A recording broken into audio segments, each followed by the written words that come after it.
afternoon, everyone. I'm in front of you to present my reporting.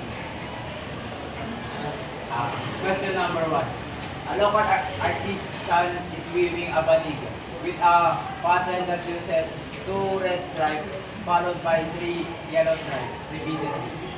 The pattern. Ito po yung pattern yung red, R, Y, Y, Y. 5 strip po siya kada isang pattern.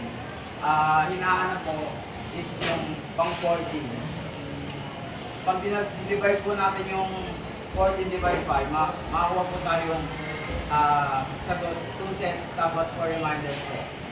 After po ng full 2 sets, red, Y, Y, Y, Y, red, Y, Y, Y, Y, red, red, Y, Y. Ito po yung pang 4, ito po, 14. Ito po yung pang 14 na strip pa in the pattern po. So, sagot po is yellow. Sa susunod po, second question. In traditional thinking, dancer alternate 1 quick step and 2 slow step. What kind of step is the 10th step? So, yung pattern po is quick, slow, slow. So, 3 repeating sets po yan. 3 step repeating. Hinahanap po yung pang 10 step pa. So, 10 divide 3 equals 3 sets po na may isang remainder. Ito po.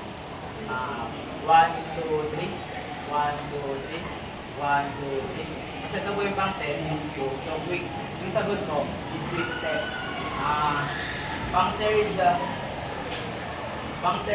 Third question po is, a coconut tree grows by adding 3 leaves every month.